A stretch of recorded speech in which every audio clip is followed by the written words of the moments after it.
Hello everyone, my name is Divesh Srivastava. I am from the course MAd Special Education ID. Today I am going to discuss the topic Managing Conflicts, which is from the paper name Inclusive Education. Paper code is MCP 203 and subunit is 6.3. Our topic is Managing Conflicts. ये topic दो words combined करके बनाया है. First is managing and second is conflict. सबसे पहले देखेंगे what is conflict. A conflict is a situation in which unacceptable differences in interest, values, expectations and options occur in or between individual और group. Conflict क्या है? ये एक type की situation है जिसमें अनएक्सेप्टेबल डिफरेंसेस क्रिएट होते हैं. किन किन चीज़ों को लेकर के? Interest, values, expectations, believes, ideas, options. इसमें जो डिसएग्रीमेंट या फिर जो क्लैश अकर होता है वो बढ़ावा देता है कॉन्फ्लिक्ट को. A conflict is defined as disagreement or struggle between two individuals among group with opposite needs, ideas, beliefs, values or goals. Conflict क्या है? ये एक टाइप का डिसएग्रीमेंट भी कहलाता है बिटवीन टू इंडिविजुअल्स और ग्रुप्स जिनकी ऑपोजिट नीड्स हैं, ऑपोजिट आइडियाज़ हैं, ऑपोजिट बिलीव्स हैं, ऑपोजिट वैल्यूज़ हैं और गोल्स हैं. सेकेंड हम देखेंगे what is management. Management refers to the process and strategies use to handle, resolve and mitigates conflict effectively within an organization, group और interpersonal relationship. Management क्या है? ये एक टाइप का प्रोसेस है, एक टाइप की स्ट्रैटेजी है टू क्योर कॉन्फ्लिक्ट. मैनेजमेंट क्या करता है? हैंडल करता है, रिसॉल्व करता है और मिटिगेट करता है कॉन्फ्लिक्ट को. कॉन्फ्लिक्ट जब अकर होता है तो मैनेजमेंट की बहुत सी स्ट्रैटेजीज़, बहुत सी टेक्निक्स, बहुत से प्रोसेसेस हम अप्लाई करते हैं जिससे कॉन्फ्लिक्ट जो हो वो बहुत ही मिनिमाइज़ हो जाए. और ऑर्गेनाइजेशन मैनेजमेंट सिर्फ और सिर्फ कॉन्फ्लिक्ट को ही मैनेज नहीं करता है, वो इंटरपर्सनल रिलेशनशिप्स को भी मैनेज करता है, ऑर्गेनाइजेशंस को भी में कॉन्फ्लिक्ट जो है उसको भी मैनेज करता है और ग्रुप्स को भी हैंडल करता है. It involves understanding the nature of the conflict, identifying its sources and applying appropriate techniques to address and resolve its constructively. ये क्या करता है? नेचर ऑफ द कॉन्फ्लिक्ट को पहले पहचानता है, फिर उसको आइडेंटिफाई करता है इट्स सोर्सेज मतलब उसकी उपज कहाँ की है, एंड अप्लाई करता है उसमें एप्रोप्रिएट टेक्निक्स जिससे कि जो कॉन्फ्लिक्ट है वो मिनिमाइज़ हो जाए. और जो हमारा इस मैनेजमेंट का जो गोल होता है वो क्या होता है कि to reduce the negative impact of conflict. जो कॉन्फ्लिक्ट की वजह से जो नेगेटिव इम्पैक्ट आया है ऑर्गेनाइजेशन या इंडिविजुअल या ग्रुप्स में, उसे मिनिमाइज़ करना एंड पॉजिटिव आउटकम्स को बढ़ाना. कोऑपरेटिव इन्वायरमेंट क्रिएट करना, cooperative as well as productive environment को फैसिलिटेट करना. उसके बाद हम ये देखेंगे, हमने दो वर्ड्स को सबसे पहले अलग अलग समझा, अब हम उसको कंबाइन करके समझेंगे. What is conflict management which is our topic. ठीक है. Conflict management is the use of process, tools and skills to find creative and respectful ways to manage disagreements and disputes. Conflict management क्या है? ये use of process है, tools है, skills है जिस और क्रिएटिव वेज से रिस्पेक्टफुली हम मैनेज करते हैं डिसएग्रीमेंट्स और डिस्प्यूट्स को. ये एक टाइप की एबिलिटी है जो हेल्प करती है रिसॉल्व करने में कॉन्फ्लिक्ट्स को. कॉन्फ्लिक्ट्स रिजॉल्व करके एक कोलैबोरेटिव एंड प्रोडक्टिव इन्वायरमेंट भी क्रिएट करती है. इस स्किल के लिए सबसे ज़्यादा इम्पॉर्टेंट है communication skills, active listening and assertive speaking. उसके बाद हम देखेंगे कॉजेज़ ऑफ कॉन्फ्लिक्ट. कॉन्फ्लिक्ट के कॉजेज़ क्या क्या हो सकते हैं इन आवर एजुकेशन डिपार्टमेंट. ठीक है. सबसे पहला है cause personal disagreements between students. Personal disagreements between students से हम ये समझते हैं कि हर स्टूडेंट की अलग अलग नीड्स हैं, कैपेबिलिटीज़ हैं, एबिलिटीज़ हैं, ठीक है। तो उन एबिलिटीज़ और नीड्स को देखते हुए हर इंडिविजुअल की अलग अलग जो नीड्स हैं उसमें डिसएग्रीमेंट्स हो सकते हैं। वो एक कोटेशन है बहुत ही ज़्यादा इंक्लूसिव एजुकेशन में बहुत ज़्यादा प्रमोटेड है। वो कोटेशन है वन साइज़ फिट्स ऑल। ये तो एकदम रॉन्ग कोटेशन है, जिसको बिल्कुल भी प्रमोट नहीं करता है इंक्लूसिव एजुकेशन। मतलब ये होता है कि एक साइज़ से हम सारे बच्चों को माप नहीं सकते हैं। इसका ये मतलब है कि मतलब हर बच्चे की एक अलग अलग नीड्स होती हैं, एबिलिटीज़ होती हैं। तो हम किसी एक बच्चे या किन्हीं 2-3 बच्चों को देखते हुए पूरे क्लास की चीज़ें डिसाइड नहीं कर सकते हैं। वैसे ही पर्सनल डिसएग्रीमेंट्स बिटवीन स्टूडेंट्स भी हो सकते हैं। मतलब स्टूडेंट्स में कोई भी डिसएग्रीमेंट्स हो सकते हैं। सेकेंड है कंपटीशन फॉर ग्रेड्स और पॉपुलैरिटी। कंपटीशन का जहाँ पे नाम आता है वहाँ इनडायरेक्टली जेलिसी का भी नाम आ जाता है, जेलिसनेस की भी बात की जाती है। जब बच्चों के बीच में कंपटीशंस फॉर ग्रेड्स और पॉपुलैरिटी इन्हांस होता है तो जेलिसी आ जाती है। जेलिसी की वजह से कॉन्फ्लिक्ट्स भी अकर हो सकते हैं। बुलिंग और हैरेसमेंट। जब बुलिंग और हैरेसमेंट की हम बात करते हैं तो कॉन्फ्लिक्ट भी बहुत अकर होते हैं। बुलिंग और हैरेसमेंट में बहुत कॉन्फ्लिक्ट्स अकर होते हैं। डिफरेंसेस इन कल्चरल वैल्यूज़ और बिलीव्स। हर कल्चर, हर रिलीजन की अलग अलग वैल्यूज़ हैं, अलग अलग बिलीव्स हैं। उन सबके डिफरेंसेस को देखते हुए बहुत ही पॉलिटिकल एजेंडा भी हो सकता है कि उससे कॉन्फ्लिक्ट भी क्रिएट होते हैं। रिलीजन में मतभेद क्रिएट किए जाते हैं, वो किसी भी तरीके से क्रिएटेड होते हैं। फ्रस्ट्रेशन विद स्कूल वर्क और सोशल डिमांड्स। स्कूल वर्क और सोशल डिमांड के बीच में जो फ्रस्ट्रेशन आ जाता है उससे भी कॉन्फ्लिक्ट्स अकर होते हैं। अब इसके बाद हम कॉजेज़ के बाद जानेंगे what are the principles of conflict management. Principles क्या क्या हैं कॉन्फ्लिक्ट मैनेजमेंट के। First is respect for diversity. Acknowledge and celebrate difference in among students including cultural, linguistic and ability related diversity. Diversity से हम ये समझते हैं कि एक क्लास में, एक क्लासरूम में अलग अलग रिलीजन के, अलग अलग में भी स्टेट से बच्चे होते हैं, ठीक है। तो हमें हर बच्चे की रिलीजन, बिलीव्स, आइडियाज़ और उनकी नीड्स को रिस्पेक्ट देनी चाहिए। हर कल्चर की एक अलग अलग रिस्पेक्ट है, उसे हमें रिस्पेक्ट देनी चाहिए। मतलब एक डाइवर्स क्लासरूम में हमें हर बच्चे की एक नीड्स, एबिलिटीज़ को रिस्पेक्टफुली मैनेज करना चाहिए।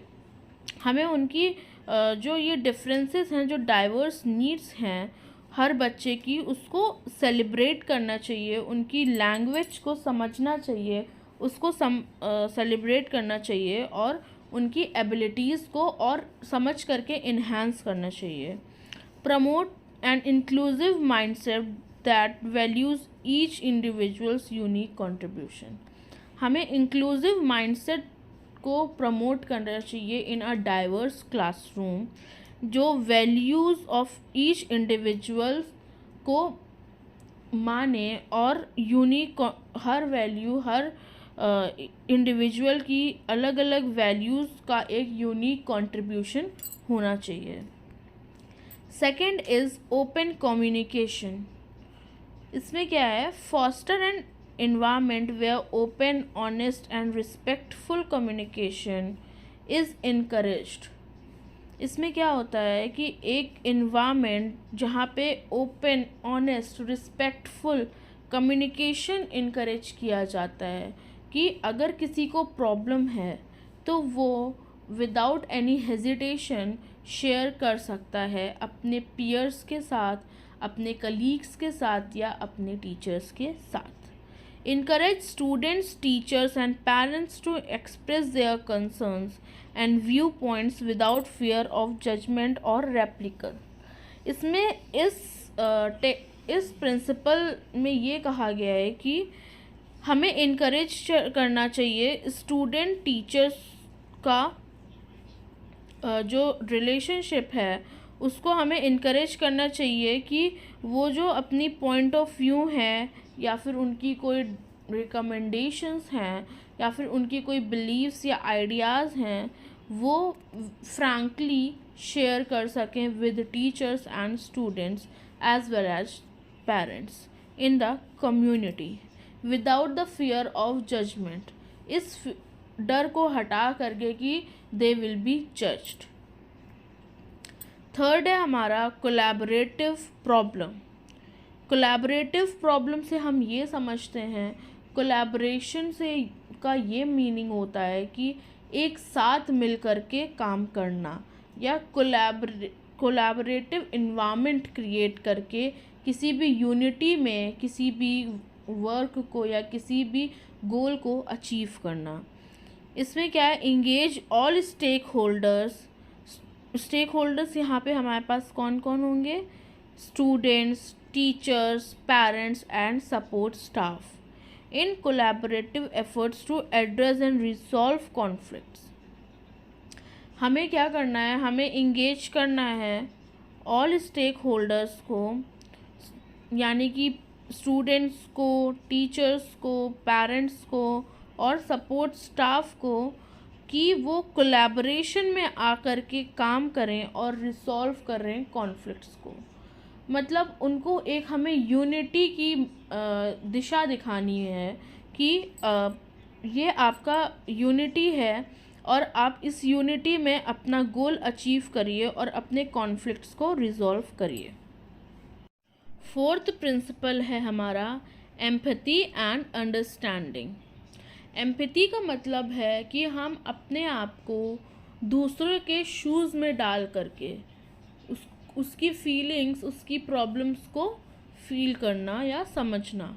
एम्पैथी का मतलब है कि हम किसी दूसरे की प्रॉब्लम को उसके तरीके रह करके समझना।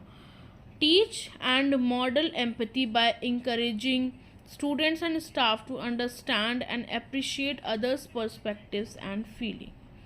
इस प्रिंसिपल के द्वारा हमें ये बताया गया है कि बच्चों में और टीचर्स में एक एम्पैथी का मॉडल इनकरेज करना चाहिए या स्किल जनरेट करनी चाहिए स्टूडेंट्स में और स्टाफ में कि वो दूसरों की जो प्रॉब्लम्स हैं या दूसरों की जो फीलिंग्स, इमोशंस हैं उनको एप्रिशिएट करें और उनके पर्सपेक्टिव से समझ करके उसकी भी रिस्पेक्ट करें।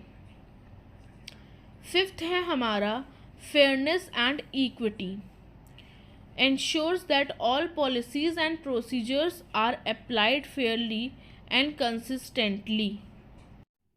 यहाँ पे फेयरनेस एंड इक्विटी का ये मतलब है कि जो फेयरनेस मतलब एक फेयर विदाउट एनी पार्शियलिटी सारी चीज़ें होनी चाहिए, सारे प्रोसीजर, सारी पॉलिसीज़ एक इक्विटी के साथ और एक फेयरली चीज़ें होनी चाहिए, फेयरली डिसीजंस होने चाहिए, Fairlie policies, Fairlie rules and Fairlie each and everything होना चाहिए, जिससे कि नो पार्शियलिटी होनी चाहिए और हर एक स्टूडेंट को एक नज़र से देखना चाहिए और उनके ऊपर जो पॉलिसीज़ अप्लाई करनी चाहिए या जो कुछ भी हम प्रोवाइड कर रहे हैं सर्विसेज वो fairly each and every individual और स्टूडेंट को बराबर की मिलनी चाहिए। एड्रेस एंड बायसनेस और discrimination practices that may contribute to conflict, जो है कि ईच एंड एवरी स्टूडेंट और each and every individual knows clearly about the policies and procedures guidelines। मतलब जो पॉलिसीज़ और प्रोसीजर्स की जो गाइडलाइंस हैं वो ईच इंडिविजुअल को बहुत अच्छे से पता होनी चाहिए, बहुत ट्रांसपेरेंसी के थ्रू उन्हें समझाना चाहिए और कंसिस्टेंटली अप्लाई करना चाहिए टू हैंडल द कॉन्फ्लिक्ट्स। अब हम बात करते हैं different techniques of management of conflict in inclusive education. क्या क्या टेक्निक्स होती हैं कॉन्फ्लिक्ट को मैनेज करने में इंक्लूसिव एजुकेशन की। First is open communication. जैसे कि हमने बात करी थी ओपन कम्युनिकेशन की कि कम्युनिकेशन क्या है, वो ओपनली होना चाहिए without any hesitation, without any fear. Communication teachers, students, staff और पेरेंट्स के बीच में एकदम ओपन होना चाहिए और रिस्पेक्टफुल होना चाहिए।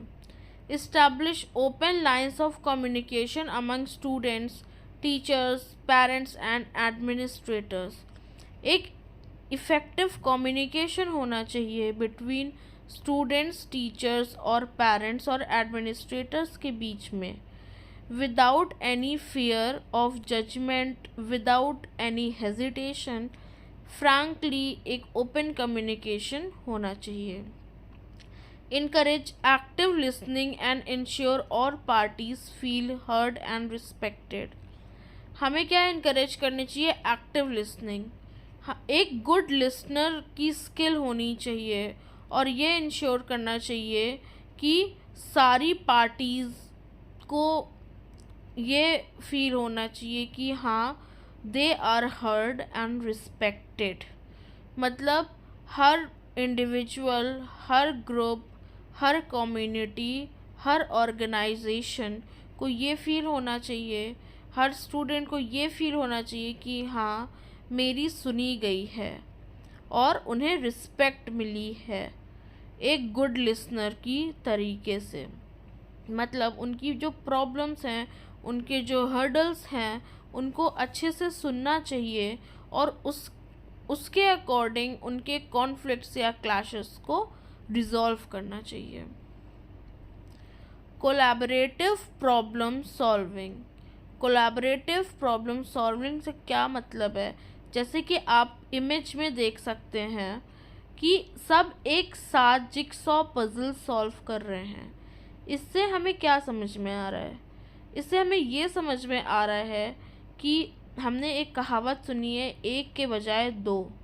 मतलब अगर एक कोई काम कर रहा है और उसके साथ अगर दूसरा भी लग जाता है तो काम और कम टाइम में और इफ़ेक्टिव तरीके से होता है। वैसे ही कोलैबोरेटिव तरीके से हमारी प्रॉब्लम सॉल्विंग होनी चाहिए। It involves all stakeholders and in identifying problems and generating solutions.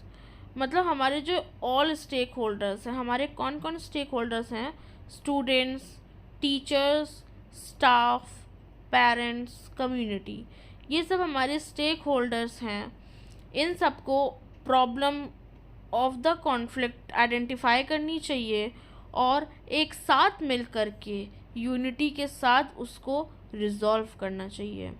Use structured approaches like brainstorming, negotiation and mediation. हमें एक स्ट्रक्चर्ड अप्रोच को फॉलो करना चाहिए, दैट इज़ ब्रेनस्टॉर्मिंग।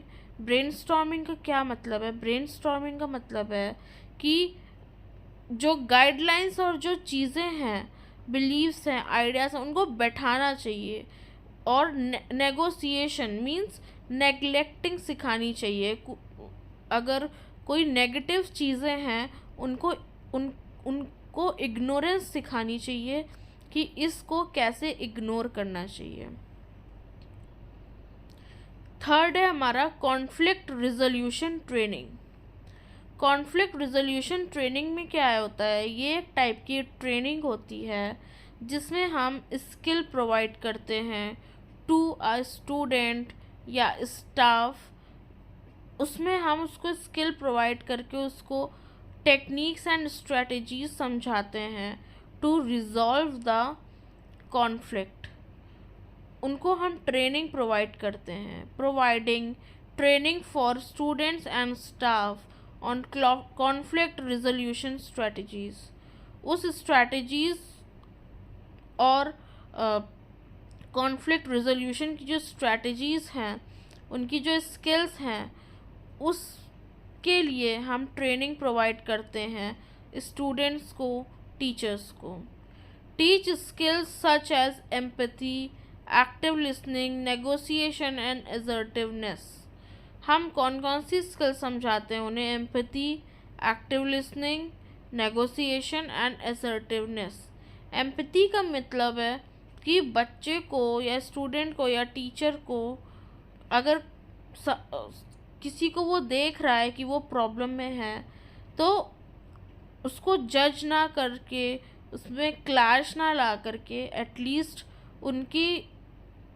उनके शू में जा करके, उनकी तरीके से उनको, उनकी फीलिंग्स को फील करना और उनकी प्रॉब्लम्स को समझना। एक्टिव लिसनिंग मतलब एक गुड लिसनर होना चाहिए कि अगर कोई स्टूडेंट या अगर कोई इंडिविजुअल अपनी प्रॉब्लम शेयर कर रहा है, तो बीइंग अ गुड लिसनर हमें उसकी बात को समझना चाहिए और सुनना चाहिए। फोर्थ है हमारा restorative practices. Implement restorative justice techniques to address conflicts and repair harm. ये क्या करता है? रिस्टोर करता है जस्टिस टेक्निक्स। जस्टिस टेक्निक्स का क्या मतलब है कि वो सारी टेक्निक्स जिससे किसी को एक जस्टिस मिल सकता है, उन सबको एड्रेस करता है और उससे कॉन्फ्लिक्ट्स को रिजॉल्व करता है, और जो हार्म्स हुए हैं कॉन्फ्लिक्ट्स के थ्रू उनको रिपेयर करता है। Facilitates circles or and meetings where those involved can discuss the impact of the conflict and work towards solution। एक मीटिंग कंडक्ट करी जाती है, उसमें इंक्लूडेड होते हैं सारे वो मेंबर्स, और उसमें डिस्कस किया जाता है कॉन्फ्लिक्ट का इम्पैक्ट क्या हो रहा है और उसको हम रिजॉल्व कैसे कर सकते हैं। ये आता है रिस्टोरेटिव प्रैक्टिस टेक्निक्स में। फिफ्थ है हमारा इंडिविजुअलाइज्ड सपोर्ट। इंडिविजुअलाइज्ड सपोर्ट्स का क्या मतलब है कि हमें हर स्टूडेंट, हर इंडिविजुअल की एक अलग अलग नीड है। फॉर एग्ज़ाम्पल अगर हम HI स्टूडेंट की बात करते हैं, एक क्लासरूम में, एक इंक्लूसिव क्लासरूम में अगर कोई HI स्टूडेंट भी है, तो बाकी बच्चे तो देख करके या फिर सुन करके तो पढ़ सकते हैं। ऑल्दो अगर VI स्टूडेंट्स भी हैं तो एटलीस्ट वो सुन करके तो चीज़ों को पढ़ रहे हैं। बट HI स्टूडेंट्स के लिए क्या है कि उनके लिए एक स्पेशली हमें इंटरप्रेटर रखना पड़ता है, जिसकी वजह से उनको भी इंक्लूसिव एजुकेशन प्रोवाइड होती है। मतलब सामान्य शिक्षा प्रोवाइड हो रही होती है, जो जनरल बच्चों को हो रही है वैसे ही स्पेशल बच्चों को भी एक क्लासरूम में शिक्षा प्रोवाइड करी जा रही है through individualised support. Recognise and accommodate individual needs, ensuring that all students receive appropriate support। हमें रिकॉग्नाइज करना चाहिए और एकोमोडेट करना चाहिए हर इंडिविजुअल की नीड का, और हर स्टूडेंट को क्या नीड है, उसको क्या किस चीज़ की ज़रूरत है एक क्लासरूम में, उसे हमें रिकॉग्नाइज करके उसे सपोर्ट प्रोवाइड करना चाहिए। डेवलप इंडिविजुअलाइज्ड एजुकेशनल प्लान्स और special plans for students with special needs. अगर हम बात करते हैं ID बच्चों की, तो हम उनके लिए एक IP डॉक्यूमेंट तैयार करते हैं, जिससे कि उनकी स्पेशल प्लान्स होते हैं, उसमें स्पेशल स्ट्रैटेजीज़ होती हैं, स्पेशल टेक्निक्स होती हैं उन बच्चों को, स्पेशल नीड्स बच्चों को पढ़ाने की, उन्हें एजुकेट करने की। तो हमें इंडिविजुअलाइज सपोर्ट टेक्निक से ये समझ में आता है कि हमें हर बच्चे की नीड के अकॉर्डिंग उन्हें special services, individualised services provide करनी चाहिए। 6 है हमारा कल्चरल कॉम्पिटेंस। इसमें क्या है, promote cultural awareness and sensitivity among staff and students. हमारा जो कल्चर है उसको लेकर के अवेयरनेस प्रोवाइड करनी चाहिए और सेंसिटिविटी प्रमोट करनी चाहिए। अवेयरनेस एंड सेंसिटिविटी जब हम स्टाफ और स्टूडेंट्स में प्रमोट करते हैं तो बच्चे और टीचर्स दोनों एक साथ अवेयर होते हैं किसी भी नए कल्चर को लेकर के, और उसमें क्लैशेस या कॉन्फ्लिक्ट्स होने की संभावना बहुत ही लो होती है। Integrate diverse perspective and practices into the curriculum and school culture. हमें इंटीग्रेट करना चाहिए डाइवर्स पर्सपेक्टिव, मतलब अलग अलग पर्सपेक्टिव, सबके पर्सपेक्टिव और प्रैक्टिसेस को अपने करिकुलम में इंक्लूड करना चाहिए और स्कूल कल्चर में भी लेके आना चाहिए। फॉर एग्ज़ाम्पल, अगर कोई बच्चा है उसकी मदर टंग तमिल है या फिर उसकी मदर टंग हिंदी है, तमिल है, तो हमें उनकी डाइवर्स पर्सपेक्टिव को भी अपने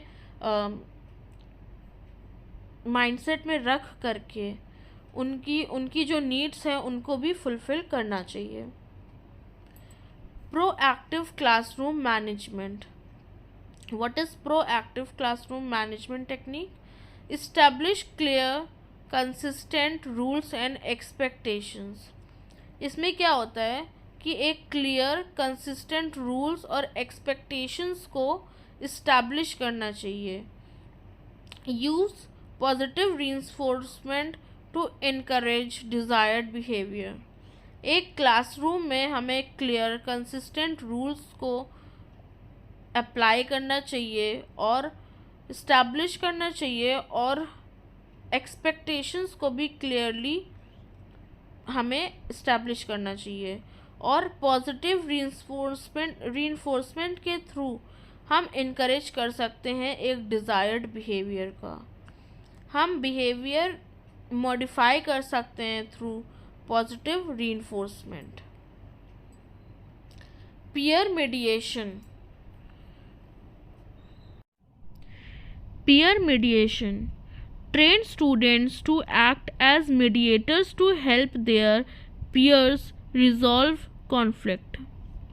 Peer क्या है कि peer mediation टेक्निक में क्या होता है कि हमें स्टूडेंट्स एज अ स्टूडेंट को एक मीडिएटर, जैसे कि फॉर एग्ज़ाम्पल हम ले सकते हैं, हम लोग जब स्कूल्स में पढ़ते थे तो हमारे स्कूल्स में हर क्लासेस में एक एक मॉनिटर होते थे, और अब हम कॉलेजेस में पढ़ते हैं तो हमारे कॉलेजेस में हर क्लासरूम, हर डिपार्टमेंट में एक एक सीआर होते हैं। वो क्या होते हैं, वो एज आ मीडिएटर वर्क करते हैं between teachers and students as well as students and students. अगर किसी बच्चों में कोई क्लैश हो रहा है या टीचर्स और बच्चों में कोई क्लैश हो रहा है या फिर कुछ मिसअंडरस्टैंडिंग्स हो रही हैं, तो वो जो सीआर होता है या फिर जो हमारा मॉनिटर होता है वो एज अ मीडिएटर वर्क करके उन चीज़ों को रिजॉल्व करने में हेल्प करता है। Promote peer support networks to foster and collaborative environment.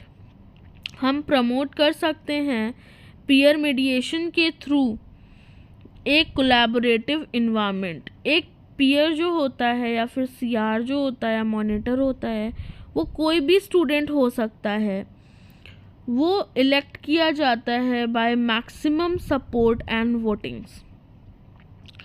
तो उससे वो इन्हांस कर सकता है, वो प्रमोट कर सकता है कोलैबोरेटिव इन्वायरमेंट को भी। Counselling and support services. इस टेक्निक में क्या होता है कि provide access to school counsellor, psychologist and social worker. हर स्कूल में, हर एजुकेशन डिपार्टमेंट में काउंसलिंग एंड सपोर्ट सर्विसेज का होना भी बहुत ज़रूरी है। वो बच्चों को एक मार्ग दिखा सकते हैं।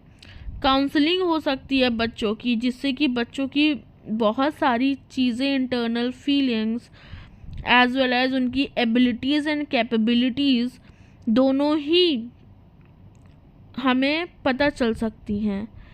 और स्कूल्स में काउंसलर्स, साइकोलॉजिस्ट और सोशल वर्कर्स का भी बहुत ज़्यादा नीड है। ऑफर इंडिविजुअल और group counselling sessions to help students navigate conflicts and develop coping strategies.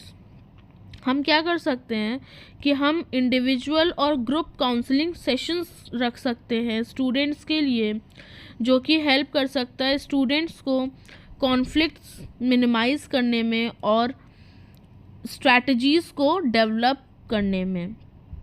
ठीक है, हम बच्चों के लिए काउंसलिंग सेशंस रख सकते हैं, जिससे कि वो उनको ना ही सिर्फ कॉन्फ्लिक्ट्स मैनेजमेंट में हेल्प करता है, बल्कि उनकी life lessons as well as career options भी, करियर काउंसलिंग्स भी प्रोवाइड कर सकता है। Inclusive policies and practices. इस टेक्निक से हम ये समझते हैं कि develop and enforce school policies that promote inclusion and equity. हमें पॉलिसीज़ स्कूल्स की ऐसी डेवलप और इन्फोर्स करनी चाहिए, अप्लाई करनी चाहिए, जो क्या प्रमोट करता है, inclusion and equity. Inclusion means all students, all types of students, special as well as general students एक साथ क्लासरूम में इक्वालिटी के साथ एजुकेशन लें। Regularly review and update policies to ensure they meet the needs of all students. हमें ना ही इन policies को develop ही करना है और इन्फोर्स ही करना है, बल्कि हमें रेगुलरली उनका रिव्यू भी लेना है और अपडेट भी करती रहना है policies, to ensure that each and every student को उसके अकॉर्डिंग उसकी नीड्स मिल रही हैं और उसकी नीड्स फुलफ़िल हो रही हैं। Parent and community engagement. इस टेक्निक्स के through involve parents and the community in education process and in conflict resolution efforts. ये टेक्निक हमें ये बताती है कि अगर स्कूल मैनेजमेंट में भी कोई कॉन्फ्लिक्ट्स हो रहे हैं, तो उसमें भी हम पेरेंट्स और कम्युनिटी को इन्वॉल्व कर सकते हैं उस प्रोसेस में, जिससे कि हमारा कॉन्फ्लिक्ट रेजोल्यूशन जो एफ़र्ट्स हैं वो और हाईली इफ़ेक्टिव हो सकें।